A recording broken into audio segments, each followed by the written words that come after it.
A doutrina dispensacionalista. Vamos conhecer a história e como ela moldou a escatologia do cristianismo. Entenda também porque nós do Papo com Deus não concordamos com essa doutrina. Nós queremos mostrar também o lado positivo da doutrina, mas o lado negativo dessa doutrina. Fica com a gente, porque esse estudo é histórico e eu tenho certeza que ele é vital para seu entendimento da escatologia bíblica. Amém? Deus abençoe você e bora lá para o estudo.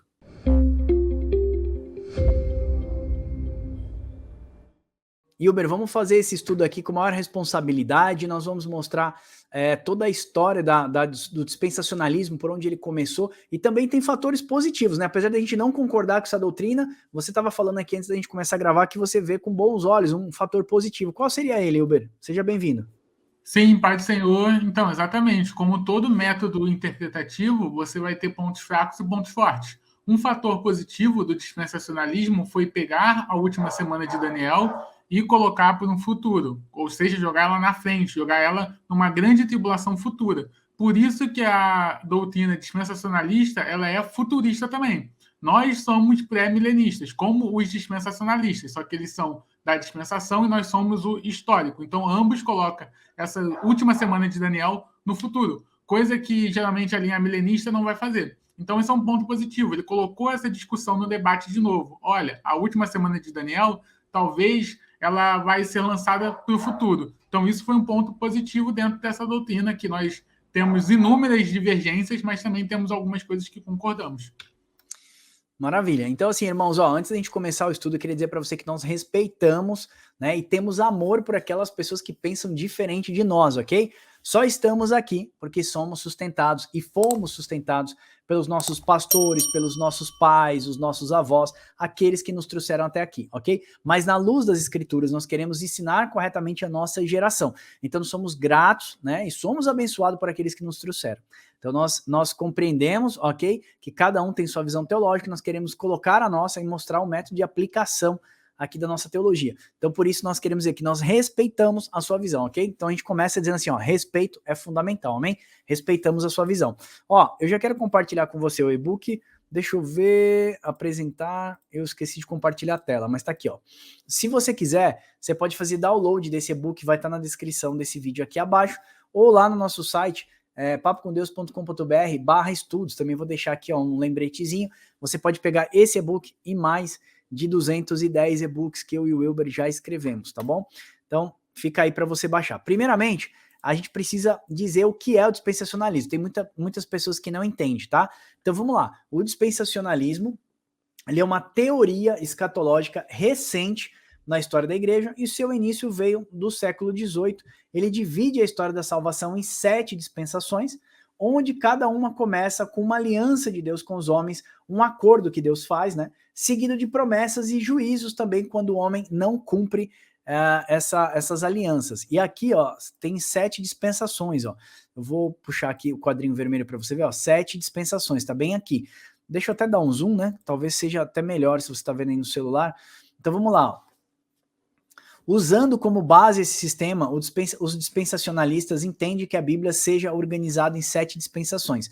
Eu aprendi isso no seminário de teologia, tá? Então quero dizer para você que eu aprendi isso. O nosso professor lá ensinou isso. Apesar de não concordar, nós vamos explicar porque a gente não concorda. Então eles dividem a Bíblia assim nessas dispensações. Inocência, aí tem aqui os trechos de Gênesis, você vai lá em casa. Consciência, governo humano, promessa, lei, graça e reino milenar. Então ele está dividindo em 7 partes, né, da história da Bíblia. O dispensacionalismo, como um sistema, resulta em uma interpretação pré-milenar da segunda vinda de Cristo e geralmente uma interpretação pré-tribulacional. Aí eu até coloco aqui, nós não cremos assim. E logo abaixo daremos mais fundamentos porque não cremos nessa doutrina. Então assim, deixa eu deixar claro para você que talvez não está entendendo nada, parece uma sopa de letrinhas. Geralmente o dispensacionalista, ele acredita o seguinte, num arrebatamento secreto, que Deus vai raptar a sua igreja. Jesus volta em 2 estágios. Então ele já veio no mundo no primeiro estágio, né? Ele vai voltar no segundo estágio e depois no terceiro estágio. Então Jesus veio ao mundo, morreu para placar, né, a ira de Deus contra os homens, e aí volta e arrebata, ele volta nas nuvens, arrebata a sua igreja nas nuvens e vai para as bodas do Cordeiro. Fica 7 anos lá nas bodas do Cordeiro. E Enquanto isso, aqui na Terra fica 7 anos de grande tribulação. E depois ele volta novamente para pegar aqueles que se arrependerem na grande tribulação. Então eles fazem o quê? Uma separação também entre judeus e gentios. A gente chama isso de dicotomia de povos. O que é dicotomia? É separar dois povos, de judeus e gentios. Ok? Então, assim, duas teorias, teoricamente, tá? Então, é um arrebatamento secreto, pré-tribulacional, ou seja, a igreja não passa pela grande tribulação. Deixa eu puxar aqui pra gente. Então, primeiro ponto do dispensacionalismo. A igreja não passa pela grande tribulação, é um arrebatamento secreto, e depois Jesus volta de novo para pegar aqueles que ficaram na grande tribulação. Eu não sei se vocês viram aquele filme chamado Deixados para Trás. Deixados para Trás popularizou demais essa teoria, que vem lá da Bíblia Anotada de Scofield, John Nelson Darby, Margaret MacDonald, os irmãos Irving. Nós vamos falar todos eles aqui, né, o Hilber? Nós vamos falar de todos essas pessoas que precederam essa teoria. Então vamos lá, arrebatamento secreto e dicotomia de povos. Tira a igreja de Cristo na grande tribulação, os judeus passam aqui, então tem um tratamento diferenciado entre igreja e o povo judeu, né? Isso que o arrebatamento coloca, então ele faz essa dicotomia de povos em um arrebatamento pré-tribulacional, ou seja, tira o povo do grande dia de aflição sobre a terra. Não cremos assim, você que já estuda com a gente sabe disso. Agora nós queremos mostrar para os pastores que acreditam nessa teoria e o porquê nós não cremos assim. Quer fazer algum adicional para a gente seguir? Sim, Max, perfeito. E então o Max ele falou algumas palavras ali interessantes. Ele falou pré-milenismo. O que é um pré-milenismo? É que a gente acredita que a volta de Jesus seja antes do milênio. Tem o pós-milenismo, que vai acreditar que a volta de Jesus seja após o milênio, após o cumprimento dos 1000 anos. Então, o dispensacionalista, ele é pré-milenista. Ele acredita nessa volta de Cristo antes do milênio. Porém, ele vai acreditar nessa volta em duas fases. Uma volta no início da grande tribulação, que ele vai raptar a sua igreja, eles até usam essa palavra, né, o harpazo, um rapto repentino, e no final da grande tribulação, ele volta com a sua igreja já glorificada, para estabelecer um milênio na Terra. Eu acho interessante, Max, que o dispensacionalismo ele é um sistema hermenêutico, interpretativo da Bíblia, como você falou, que divide em 7 dispensações, só que uma coisa que eu acho problemática nessa divisão de 7 dispensações é que Deus trata em cada dispensação de uma forma diferente. E quando a gente vai para o texto bíblico, para a exegese, a gente não vê essa dicotomia de tratamento de uma dispensação pela outra. Exemplo, eu não consigo ver a diferença do tratamento de Deus no governo humano para o período da inocência. Parece que é o mesmo tratamento. Enquanto a Bíblia, na exegese hermenêutica, segue um caminho linear, os dispensacionalistas fragmentam essa narrativa e coloca como Deus agindo de forma diferente em cada tempo. Ou seja, na dispensação que a gente está agora na graça, Deus atua diferente no tempo da inocência. Mas será que é diferente mesmo? Será que a graça não estava desde lá do Gênesis? Provavelmente vai estar. Tanto é que Deus ele faz a promessa da semente da mulher para Eva. Isso é a graça já sendo estabelecida lá atrás. Então, quando a gente vai para o texto, a gente não consegue ver tanta diferença assim como os dispensacionalistas colocam. Então vamos lá, irmãos. Como o dispensacionalista coloca lá 7 dispensações ou 7 tratados, né, 7 alianças que Deus faz com o homem, eu já quero falar para você sobre 2 alianças que nós vemos. Nós não vemos 7 alianças, tá? E nós não estamos solitários, nós vamos mostrar todos os teólogos que pensam assim como a gente pensa aqui, tá bom? Então fica aí até o final que nós vamos documentar isso daqui. Nós vamos colocar aqui a teologia sistemática de Wayne Grudem, nós vamos citar aqui grandes homens também que mostram que essa questão do dispensacionalismo não é um ponto correto, biblicamente falando, tá? A nossa visão, obviamente. Então vamos lá, a gente entende que Deus tem 2 alianças com os homens, tá? A primeira aliança, você vai ver lá quando o povo está no pé do Sinai, e Deus fala, Moisés, junta o povo no pé do Sinai, que hoje eu vou casar com esse povo. E isso você vai ver lá em Jeremias 31 a 32, que ele faz essa promessa de uma nova aliança, porque a antiga aliança foi rompida pelos seus pais. E diz assim em Jeremias, eis que vem dias, diz o Senhor, que firmarei nova aliança. Nova por quê? Porque já existia uma. Firmarei nova aliança com a casa de Israel e com a casa de Judá, não conforme a aliança que eu fiz com seus pais, no dia em que os tomei pela mão, para te tirar da terra do Egito, porquanto eles anularam a minha aliança, não obstante eu ter desposado com eles. Deus está falando assim, olha, eu tirei eles da terra do Egito, levei eles lá no pé do Monte Sinai, e ali eles já praticamente adulteraram com o bezerro de ouro. Você sabe que foi da primeira aliança. E ele faz a promessa lá em Jeremias 31:31. Eis que vem dias que eu farei uma nova aliança com o meu povo. E Jesus, quando ele vai levantar o cálice da ceia, lá em Lucas 22:20, ele diz que ali começou a segunda aliança. Semelhantemente, depois de cear, tomou o cálice, dizendo: este é o cálice da nova aliança, no meu sangue derramado por vós. Percebeu isso? Então tem duas alianças. Jeremias fala: olha, eis que eu farei nova aliança com vocês. Então a velha, já os seus pais tinham anulado. Jeremias está falando exatamente isso. E ali, quando Jesus levanta o cálice assim, ele fala: é a nova aliança no cálice do meu sangue. Então nós não conseguimos ver 7 alianças, né? 7 tratados de Deus com o homem, mas duas alianças. Assim como o sol e a lua, né? O sol sendo a aliança de Deus, a graça de Cristo, porque Cristo é o sol da justiça, e a lua sendo as leis morais de Deus que fundamentam toda a palavra do Senhor, fundamenta toda a base da igreja. Então a gente consegue entender desse jeito. E outra forma, irmãos, é que nós não fazemos dicotomia de povos, que é a separação entre povo judeu e gentil. Sabe por quê? Porque assim, ó, judeus e gentios, para nós aqui do Papo com Deus, você que já estuda com a gente, sabe que são a plenitude do povo de Deus. São as duas testemunhas do Senhor. Deus sempre teve um povo só, unidos, e eles são as suas testemunhas. O muro que separava os dois chamava-se Soreg. Nós fizemos um estudo, deixa o card para eles aqui, ó, Soreg, o muro que separava. Os judeus tinham construído esse muro no tempo de Herodes. Esse muro foi derribado lá na cruz do Calvário. Max, com o que você está falando? Efésios 2,14 vai dizer isso. Porque ele é a nossa paz, ao qual de ambos fez um só, tendo derribado a parede de separação que estava no meio e a inimizade. Olha o que ele está falando. Ele aboliu na sua carne as leis e os mandamentos na forma de ordenança, para que os dois criassem em si mesmo um novo homem, trazendo a paz e reconciliasse ambos em um só corpo.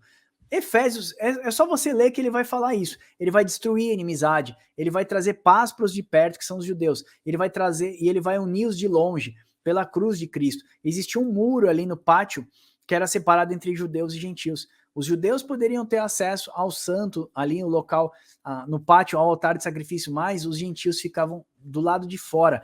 Esse muro chamava-se Soreg, era um muro que separava, foi construído no templo de Herodes, quando Herodes começou a embelezar o templo ali, na volta do cativeiro babilônico. Então, os judeus criaram esse muro. E o autor de Efésios, que nós acreditamos ser o apóstolo Paulo, ele está dizendo exatamente isso. Ele fala, olha só, esse muro foi derrubado e ambos ele fez um homem só, um povo só, a plenitude do povo de Deus, o Israel de Deus, judeus e gentios, judeus marcando a antiga aliança, gentios marcando a nova aliança. Veja que a cruz de Cristo ela tem duas estacas, né, Hilber? A estaca maior sendo gentios, né, a tribo de Efraim, que se dispersou sobre todos os povos. Então é chamado de duplamente próspero. Efraim significa duplamente próspero. Então é a haste maior e a haste menor, os judeus. Cristo novamente uniu as duas varas que estavam na mão do profeta lá. Existe a profecia lá em Jeremias que novamente iria unir as duas varas. E na cruz de Cristo, você percebe que tem um ímpio de um lado e um ímpio do outro lado, mas um ímpio se arrepende, o outro não se arrepende. Ali é símbolo de judeus, né? Não se arrependendo, e os gentios entrando, então, para o povo de Deus, se arrependendo. Olha, Senhor, quando desceres daqui, lembra-te de mim quando entrares no teu paraíso, quando vieres no teu reino. Então ali a gente percebe que o muro de separação foi derrubado na cruz do Calvário. Então nós não fazemos dicotomia de povos. Deus vai tratar diferente dos judeus que vai tratar do povo de Israel. Irmãos, aprenda uma coisa. O povo de Israel é o povo santo. O povo de Israel, os judeus, é o Israel de Deus. Não, irmãos. A plenitude do povo de Deus é todo aquele que circuncidou seu coração. O apóstolo Paulo vai falar, a circuncisão agora não é no prepúcio da carne, mas é no coração.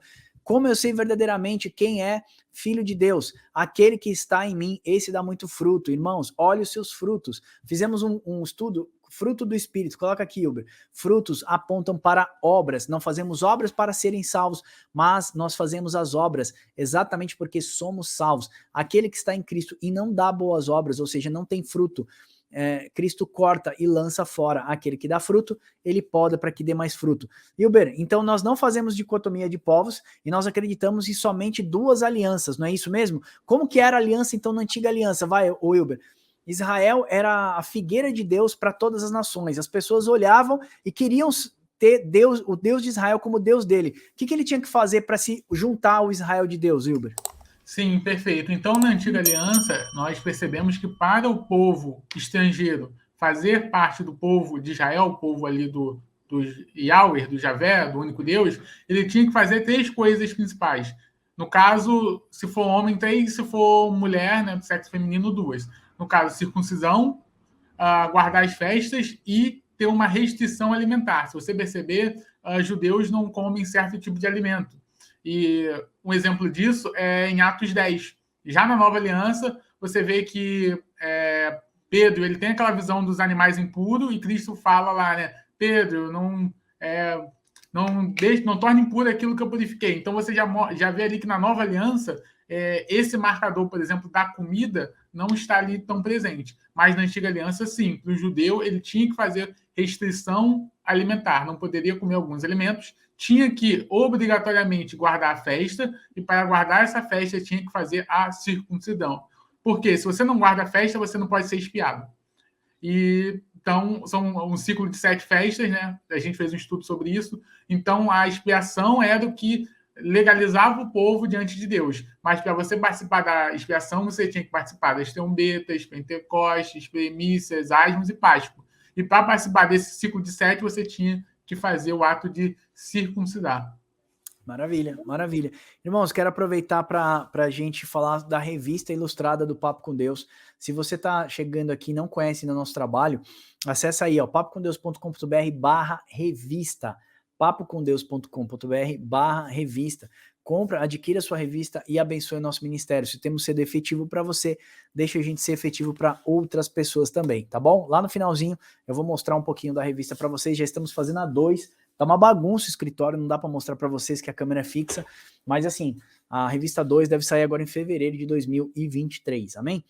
Então vamos lá, olha só, um grande problema também do dispensacionalista que a gente vê é essa questão de separar judeus da igreja de Cristo e colocar promessas e juízos diferentes para cada uma dessas pessoas. Então, eles colocam 7 alianças, nós só vemos 2 alianças que Deus firma com o homem, e ele fala, ali em Jeremias, Jesus fala, esse é o cálice da nova aliança. Sabemos que a glória da segunda casa é maior do que a primeira. A primeira casa simboliza o corpo de Adão, que era um corpo de pecado. A glória da segunda casa agora é o templo do Espírito Santo, que é algo que Deus traz paz aos homens e algo que será eterno com Deus. A Jerusalém que desce do céu, glorificada, é a morada do Pai na eternidade. Então, olha só, irmãos, só vemos 2 alianças, assim como o sol e a lua, assim como judeus e gentios, no corpo de Cristo, um único homem, agora um homem espiritual. Então, a gente não entende isso. E da onde originou, então, Max, essa doutrina dispensacionalista e o arrebatamento secreto e a dicotomia de povos? O ensino do arrebatamento secreto pré-tribulacional é uma doutrina que nunca existiu antes de 1830. A primeira pessoa a ensinar foi uma jovem chamada Margaret MacDonald. Margaret não era uma teóloga expositora bíblica, mas uma profetisa da seita irvingita, a Igreja Católica Apostólica, ok? Então, essa menina, Margaret MacDonald, não era teóloga. Ela teve um sonho, e aí, então, se popularizou através desse sonho dela. O jornalista cristão Dave McPherson escreveu um livro sobre o assunto da origem do arrebatamento secreto. Ele escreveu assim, ó: temos visto que uma jovem escocesa chamada Margaret MacDonald teve uma revelação particular em Port Glasgow, Escócia, no começo de 1830, e que um grupo seleto de cristãos seria capturado para encontrar Cristo nos ares, antes dos dias do anticristo, ou seja, seria retirado antes da chegada do anticristo. Nós não cremos assim. Você que já estuda com a gente vai mostrar o que o apóstolo Paulo fala em 2 Tessalonicenses 2,4. Uma testemunha ocular foi Robert Norton, que preservou o relato escrito à mão por ela da sua revelação de um arrebatamento pré-tribulacional em 2 de seus livros, e disse que foi a primeira vez que alguém dividiu a segunda vinda de Cristo em 2 partes. Olha, Cristo só viria mais uma vez, assim como disse os apóstolos, assim como disseram os pais da igreja, assim como está no Evangelho de Cristo, mas aí, depois desse sonho, eles popularizaram e separaram a vinda de Cristo em 2 fases. Seus escritos, juntamente com muitas outras literaturas da Igreja Católica Apostólica, ficaram escondidos durante muitas décadas do pensamento evangélico dominante e apenas recentemente reapareceu.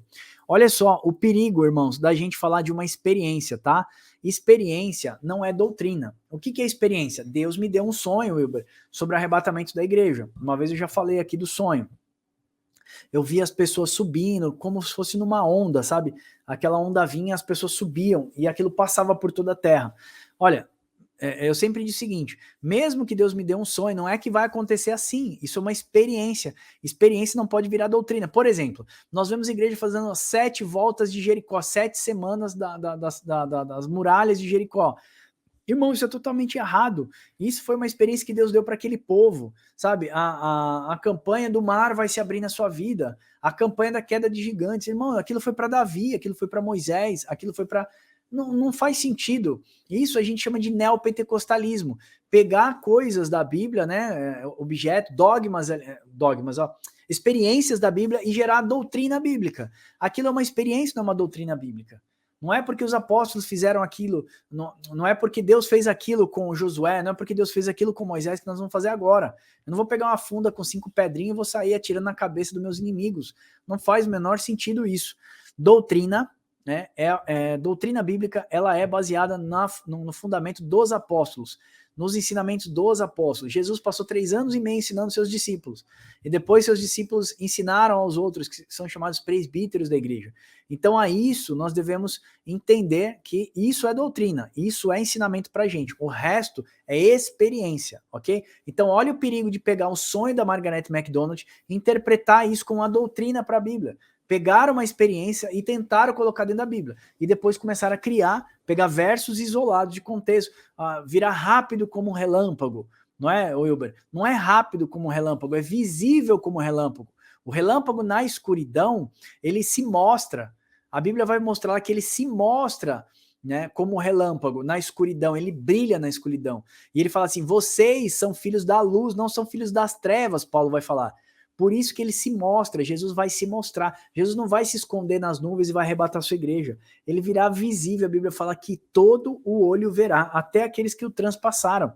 Então são 5 pontos lá do arrebatamento secreto que depois nós vamos falar num outro estudo para vocês. Porque agora a teoria é falar dessas 2 alianças e não 7, e também falar dessa questão da dicotomia de povos. Hebreus 1 vai dizer o seguinte, havendo Deus outrora falados muitas vezes de muitas maneiras aos pais pelos profetas, nos últimos dias ele falou pelo seu filho. Ou seja, o que eu tenho que aprender? Aquilo que o Filho de Deus nos trouxe. Isso é doutrina para a igreja. O que passar disso não é sã doutrina. 2 Timóteo 4 vai dizer isso. Cuida da sã doutrina, Timóteo. Cuida de ti mesmo e da sã doutrina. Porque nos últimos dias vão vir fermentos para dentro da igreja. Judas fala, eu temo que tenham pervertido a graça de Cristo em uma libertinagem.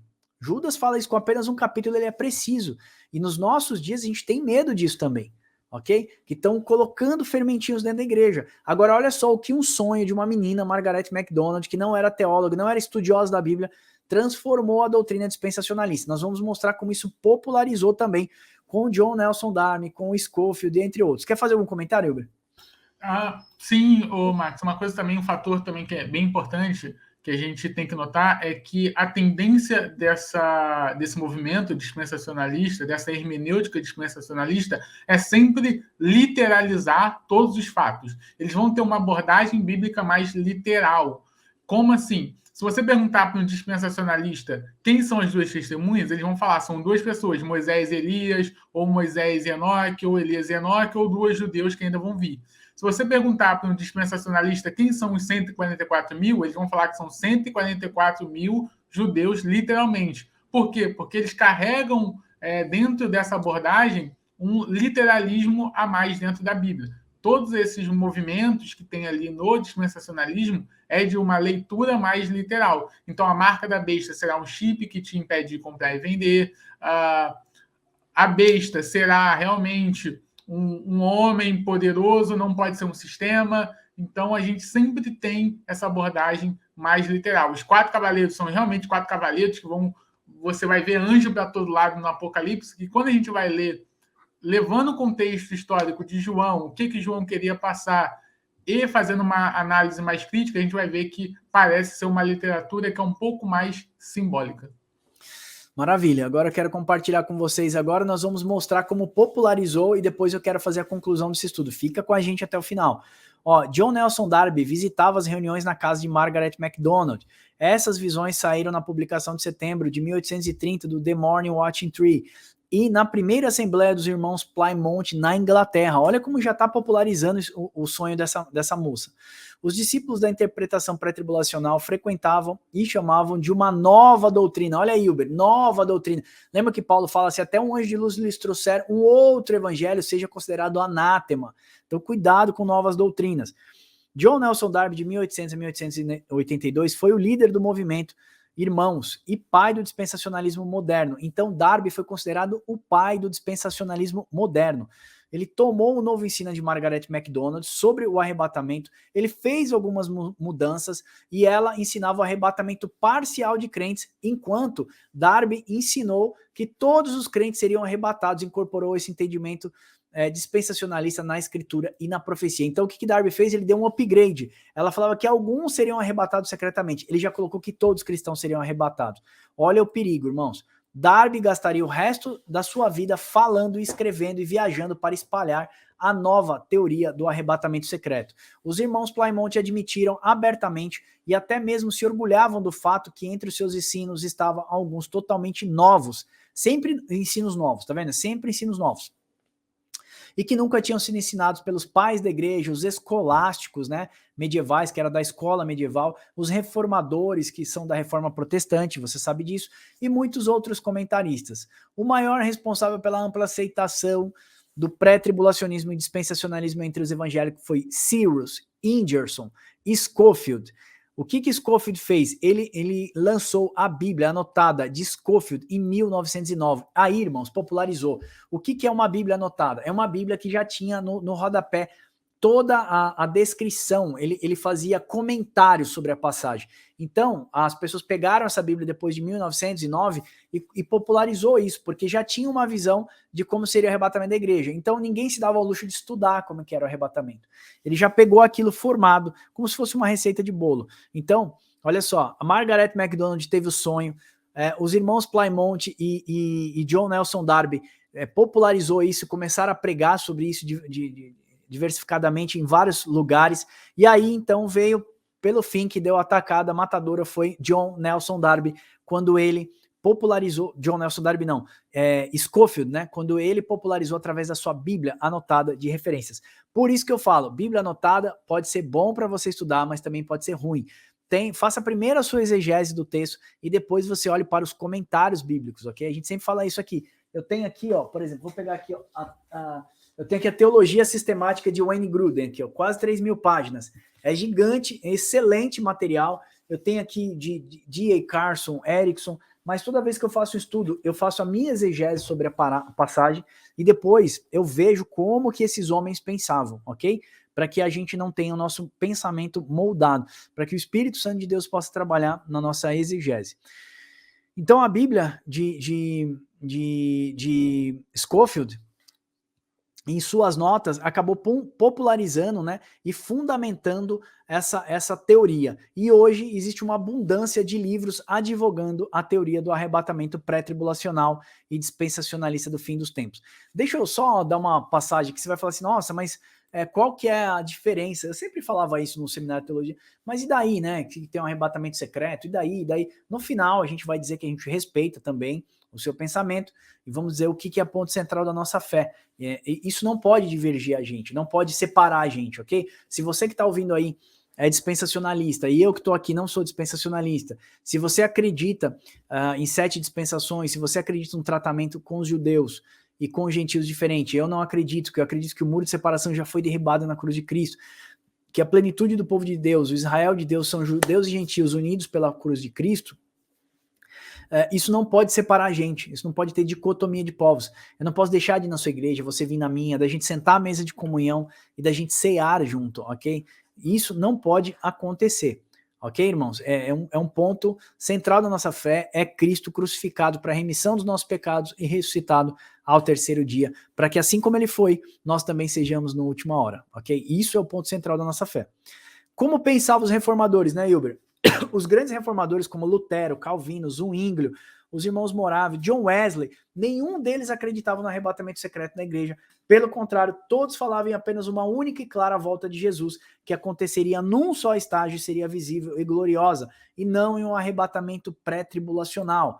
Eu já estou correndo para a gente poder ir para outra página, tá? Essa é uma teologia extremamente tardia do século XVIII, enquanto o pós-tribulacionismo é uma crença sedimentada pelo menos nos 4 primeiros séculos da igreja, depois da Idade Média. Somente no século XVIII foi que essa visão se tornou popular através da Bíblia anotada de Scofield, nós falamos isso. Então, essa Bíblia acabou popularizando o entendimento das pessoas. Essa doutrina dispensacionalista, irmãos, ela está fundamentada nos princípios de que Deus sempre guardou o seu povo da aflição. Mesmo no dilúvio, Ló, em Sodoma e Gomorra, Israel com as 10 pragas do Egito, né? E prometeu também livrar o seu povo no futuro. Então eles pegam aqueles versos que falam assim, ó, porque lá em Apocalipse, está escrito assim, sei que você é fraca, uma das igrejas, mas porque você guardou a palavra da minha perseverança, hei de te guardar do dia de tribulação que há de vir sobre a terra. Irmãos, guardar não é tirar, ok? Nós vamos falar isso exatamente nesse trecho aqui, ó. Guardar não é retirar. Deus prometeu, olha só, Deus protegeu Israel no Egito, não tirou o povo do Egito. Mas quando as pragas caíram, Israel estava no Egito. Deus guardou Noé dentro da arca, mas Noé passou no meio do dilúvio. Você acha que o barco de Noé, quantas vezes Noé pensou que não ia morrer, né, Hilber? Uma grande tribulação lá, mas ele estava dentro da arca, que a nossa arca é Jesus Cristo, você sabe. Ló foi protegido pelos anjos, mas correndo em meio a bolas de fogo que caíam. Ele passou pelo meio do fogo. Então essa teologia, irmãos, do não sofrimento, ela não é bíblica. Até na oração sacerdotal, Jesus mesmo orou ao Pai dizendo o seguinte, ó, não peço que os tire do mundo, mas que os livre do mal. Jesus falou isso, no mundo vocês vão ter aflição, vocês vão passar por tribulação. Pai, eu peço que você não tire eles do mundo, mas livre eles do mal. Quer dizer, assim como Deus livrou o seu povo no Egito, livrou Ló, mesmo caindo bolas de fogo no meio de Ló, livrou ali Noé dentro da arca, mas as águas batiam, né? Vai livrar o seu povo na última hora também, mas livrar não é retirar, ok? Então Deus não vai raptar o seu povo para não passar. Passar por as aflições sempre foi natural de todo cristão. E aí, antes de passar para o Wilber, eu quero fazer um contexto aqui, ó, que Deus mesmo diz que a igreja vai passar pela grande tribulação. Deus mesmo vai passar os seus pelo fogo, para purificar o fogo. E fogo é símbolo de grande tribulação. Irmãos, como é que Deus vai separar joio do trigo? É passando você pelo aperto, é passando você pelo fogo. Olha só Zacarias 13:9, que ele vai dizer, farei passar a terça parte pelo fogo e a purificarei como se purifica a prata e a provarei como se prova o ouro. Ela invocará o meu nome e eu ouvirei e direi, é o meu povo. E ela dirá, é o meu Deus. Deus está dizendo, eu vou passar vocês no fogo como passa prata e ouro. E vocês vão dizer, esse aí é meu Deus. Eu vou dizer, esse aí é meu povo. Então, quanto mais aperta, mais sai o ouro puro. Ô, irmão, como é que vai separar as impurezas da igreja? Passando os seus pelo fogo. Max, você está viajando, você pegou um versículo isolado. Nós fizemos o estudo, Uber, deixa para eles aqui, ó, terça parte, um número que aponta para os salvos. Deus sempre fala que vai passar a terça parte pelo fogo para provar e separar os seus. E outra coisa, irmãos, voltando aqui para mim, antes de ler Malaquias aqui, olha só, Deus não vai colher todo mundo, não é toda igreja que será arrebatada, somente as primícias, não é isso, Uber? Deus colhia as primícias da terra. Deus só vai levar as primícias. Cristo é primícias. O que é primícias? Os melhores frutos. Deus não vai levar qualquer um. Então não pense que você está aí na graça, você vai entrar de qualquer jeito. Você não vai, irmãos. Somente as primícias. Malaquias 3:2. Mas quem poderá suportar o dia da sua vinda? E quem poderá subsistir quando ele aparecer? Porque ele é como fogo do ourives e como potassa de lavandeiros. Assentar-se-á como derretedor, olha, sentar-se-á como derretedor e purificador de prata, e purificará os filhos de Levi e os refinará como ouro e como prata, e eles trarão ao Senhor justas ofertas. O que ele está dizendo? Os filhos de Levi são chamados ao sacerdócio, é a igreja de sacerdotes, está lá, Apocalipse 1:6, vocês são um reino de sacerdotes. Deus está mostrando que passará os seus pelo fogo, vai provar como prova a prata, vai provar como prova o ouro, para poder separar os seus, as suas primícias. Então, irmão, a grande tribulação é o momento de Deus de preparar a sua igreja para o arrebatamento. Oi, quer fazer um comentário sobre isso? Porque eu vou entrar na volta de Cristo agora. Sim, Max, é bem interessante aquela passagem que você falou do Apocalipse 3:10, né, da igreja, e a gente percebe que a expressão lá é guardar, no grego, que é terel, e na frase é ekterel perasmos, guardar na hora da provação. Esse guardar é literalmente o guardar dentro, tá? É como, exemplo, eu tendo aprovação e Deus guarda a pessoa dentro desse momento. É exatamente o que ocorreu no dilúvio. Noé, ele foi guardado dentro do dilúvio, ele não foi retirado. Ló, ele foi guardado dentro de Sodoma. Enquanto as bolas de fogo caíam, os anjos levavam. Não foi Ló saiu, depois de 7 anos caiu a bola de fogo. O interessante é que essa expressão no grego também aparece em 2 Timóteo 4,7, que vai falar assim: combati o bom combate, completei a carreira e guardei a fé. Esse guardei é a mesma palavra que aparece no Apocalipse 3,10. Então, se esse guardado for tirado, então em 2 Timóteo 4,7, também tem que ser e tirado a fé, não faz sentido. Ou seja, eu guardei a fé comigo, eu guardei a fé dentro de mim, no mesmo contexto, na mesma semântica de Apocalipse 3,10, que é eu guardei na hora da aprovação, ou seja, eu fui guardado dentro desse momento obscuro. Então eu vejo que não é retirado, mas sim guardado desse momento ruim que ia acontecer. Maravilha. Irmãos, olha só como a gente não está solitário nesse pensamento, tá? Então vamos lá. Wayne Grudem, em sua Teologia Sistemática da segunda edição revisada e ampliada, na página 1467, 1468, Jesus mesmo nos determinou diversos sinais no céu, no mar, no sol, na lua. Paulo também alertou para os falsos cristos, Mateus 13, Mateus 24, a origem do homem da iniquidade, o anticristo, 2 Tessalonicenses 2. Paulo fala, não virá o fim, antes que se manifeste a grande apostasia e venha o homem da iniquidade. Então, o que precede o arrebatamento da igreja é a grande apostasia e a manifestação do anticristo. Então, assim, vai haver uma grande apostasia na última hora. As pessoas vão apostatar da fé verdadeira e depois vai se manifestar um homem da iniquidade. E depois, então, será o arrebatamento da igreja. Que ele está falando em 2 Tessalonicenses 2, olha só, que ninguém vos engane, seja por palavras, seja por cartas, né? Mesmo que venha de nós, não vai vir o fim antes que venha a apostasia e se manifeste o homem da iniquidade. Então, você viu que o Wayne Grudem também fala dos sinais, não vai acontecer um arrebatamento iminente, porque existem sinais que precisam se cumprir. O teólogo holandês também, Louis Berkhoff, chega a dizer em sua teologia sistemática que a volta de Jesus a qualquer momento é impossível. É um tanto radical demais na sua fala, mas nós cremos que precisamos olhar para a escatologia de Daniel e de João no Apocalipse. Olha só, o Berkhoff, ele chega a falar assim, impossível de um arrebatamento secreto. É impossível, tá? Porque existem coisas para se cumprir e passará céus e terra, mas a minha palavra não vai passar.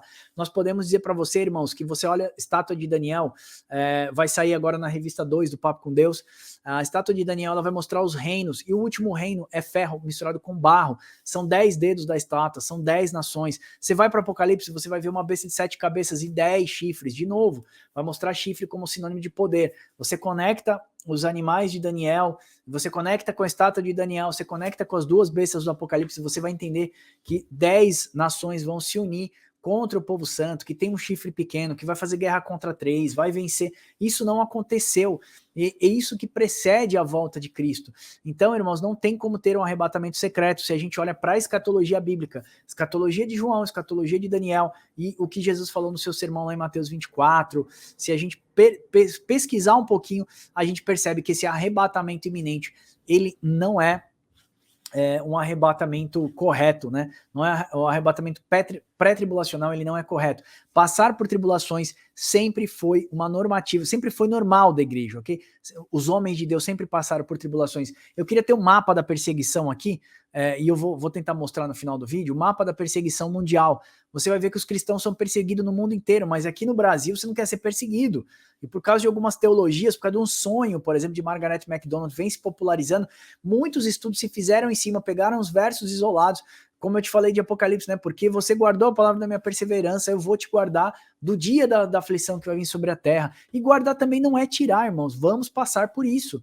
Entendeu? Guardar não é tirar, nós já mostramos isso para vocês. Então, nós não entendemos assim, ok? Agora, eu quero pontuar o que Nicodemos falou, eu acho isso muito legal.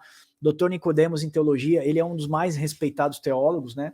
Ele diz que o importante em escatologia para nós é saber o seguinte, que o Senhor Jesus voltará, que haverá a ressurreição dos mortos, o anticristo será destruído, Satanás será lançado no inferno com seus anjos, e nós herdaremos novos céus e nova terra onde habita a justiça. Esses são os pontos centrais da fé escatológica. A sequência de como eles acontecem, os cristãos vão divergir entre si, dependendo da sua visão escatológica.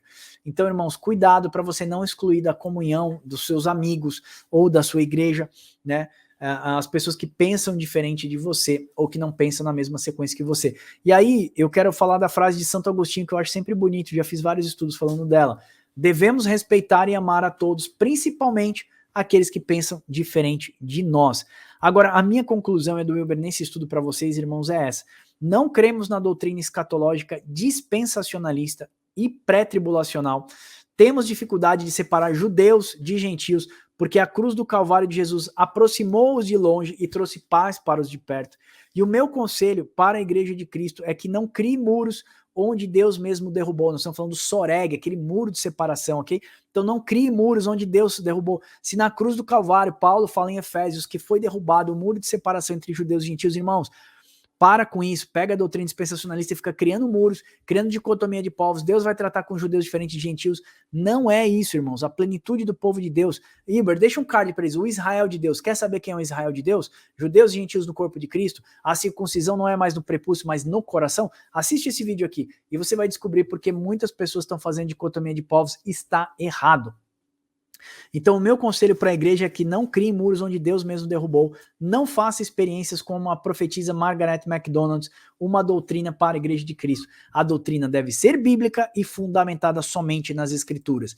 Então nós não temos a visão dispensacionalista. Nós estamos aqui para tocar trombetas e anunciar o evangelho de Cristo, o evangelho da salvação. Paulo fala, se não me engano, em 1 Coríntios, eu não lembro agora, 1 Coríntios 11 ou 3, eu não lembro, ele fala assim, olha, procurei para mim, Uber. Aquele que toca trombetas, a trombeta que dá som incerto não prepara o povo para a batalha. Então dizer para você que você vai ser arrebatado, você tem uma chance. Se você ficar aqui na grande tribulação, você tem outra chance. E depois quando Jesus voltar de novo, você tem outra chance. Irmãos, não tem chance. É uma única vez, é agora em vida, até que Cristo venha ou até que você morra. É a única chance. Hebreus 9:27 vai falar sobre isso. Ao homem só é dado morrer uma única vez, vindo após disso o juízo eterno. Então presta atenção, irmãos, prepare-se. O tempo já está próximo. Estamos vendo o caos que está acontecendo no Brasil com essas eleições, uma loucura que está acontecendo no mundo. O Great Reset, o grande reset está para chegar. Uma única economia, um único líder mundial, uma única moeda global. Tudo travado, e o povo de Deus precisa profetizar ainda para povos, línguas e nações a respeito dos seus juízos, seus mandamentos, seus estatutos. Como Joel vai dizer, toque trombetas em Sião, anuncie ao meu povo com voz de rebate no Santo Monte. Onde que é o Santo Monte? A Assembleia dos Santos, irmãos. Diga que o dia do Senhor vem, é um dia de escuridade.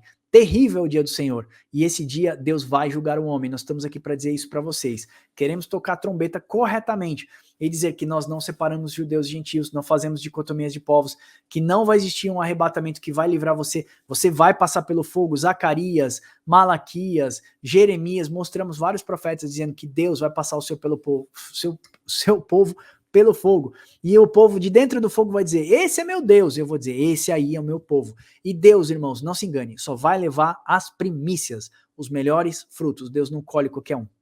Certo, Wilber? Certo, perfeito. Esse verso que você falou das trombetas é 1 Coríntios 14, verso 8, né? Se a trombeta não emitir um som claro e correto, quem se preparará para a batalha? Ou seja, se eu não pregar corretamente, né, como o povo vai se preparar para as coisas que há de vir, né? Mas como o Max falou, o respeito é fundamental e o nosso ponto central na fé é o Cristo morto, ressurreto ao terceiro dia para a remissão dos nossos pecados.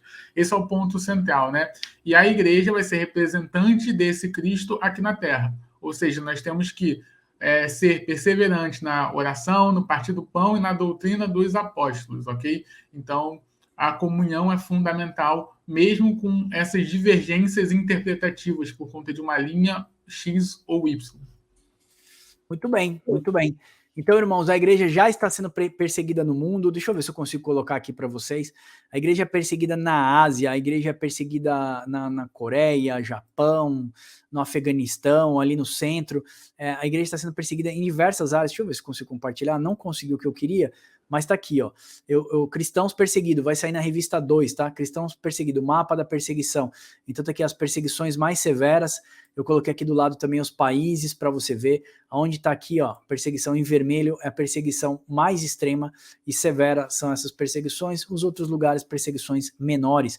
Então não se engane, irmãos, a perseguição existe contra o povo de Deus, né? E ela vai vir forte na última hora, né? Na grande tribulação. Jesus fala que naquele dia nunca houve tribulação como naqueles dias e nem jamais haverá. Então nós não fazemos essa separação e nós não entendemos que Deus vai guardar a igreja e deixá-la em cima na bodas. E outra coisa, né, Hilber? Jesus vai casar com uma igreja, aí sobe um pedaço da igreja, fica um pedaço aqui embaixo. Aí lá em cima sobe cabeça, braço e braço, e aqui embaixo fica um pedaço da igreja. Tronco, perna e perna. É um corpo espiritual estranho. Aí chega lá na frente, Jesus une de novo os dois corpos na sua terceira volta, que já não é mais segunda, já é terceira. Nós não vemos isso, irmãos, é complicado. E Max, ainda vai ter uma coisa mais complicada ainda, né? Porque aqueles que foram, primeiro, tá com o corpo glorificado, os que aqui estão, não estão. Eles vão ter que passar por uma glorificação de novo de corpos. De né? novo. E Paulo você vai ter 3 glorificações de corpo, 3 ressurreições e 2 arrebatamentos. Aí fica meio complicado. E uma coisa também que eu queria falar, como o Marcos colocou ali, a perseguição física, tá? Porque a gente está mostrando essa perseguição de morte mesmo. Mas se a gente for colocar a perseguição no qual a igreja é perseguida pela mídia, por militâncias políticas, por movimentos que colocam como movimentos sociais, né? Que vão contra a palavra de Deus, como usar o movimento pró-aborto e feminista, essa perseguição é literalmente no globo todo. Maravilha. Irmãos, olha só isso. Olha só isso. Ó, aqui, só para vocês verem, ó. Tudo isso aqui é a revista ilustrada do Papo com Deus 2. Olha, só para vocês verem tudo que a gente está fazendo. Tá aqui os esboços todinho, ficando bonita para chuchu. Por que eu quis mostrar isso para vocês? Porque eu queria dizer que a revista 2 está chegando. Se você não comprou a revista 1, ó, tá uma bênção a revista 1. Compra a revista para nos abençoar. Se nós temos sido edificante para o seu ministério, a gente quer ser edificante para mais pessoas. Você pode acessar papocomdeus.com.br/revista. papocomdeus.com.br/revista. Vou deixar o link aqui passando, tá vendo? Compre a sua revista, nos ajude a levar essa mensagem mais longe para que a gente possa edificar outras pessoas. Você que está com a gente sabe que o nosso ministério é todo gratuito, né? Então lá no nosso site tem 17 cursos para você fazer gratuito de teologia. Você tem mais de 210 e-books que eu e o Uber já escrevemos nesses 2 anos para edificar a sua vida. Então assim, não deixe de adquirir a sua revista e nos abençoar também. Se nós temos sido edificante para você, a gente quer ser para outras pessoas. Amém? Essa é a nossa visão, a gente quer dizer que a gente respeita a sua visão, a gente quer dizer que nós chegamos até aqui sustentado por aqueles que nos trouxeram, nossos pais, nossos avós e todos os outros teólogos que nos trouxeram até aqui, mas na luz das escrituras nós queremos fazer novamente o povo de Deus voltar à palavra. Tanto que o nome do nosso ministério é Voltando à Palavra. Nós vamos voltar às Escrituras. As Escrituras nos mostram assim. Os discípulos ensinaram assim, Jesus ensinou apenas uma única volta, e é assim que a gente quer ensinar o povo de Deus. Amém? Deus abençoe vocês e até o próximo Papo com Deus.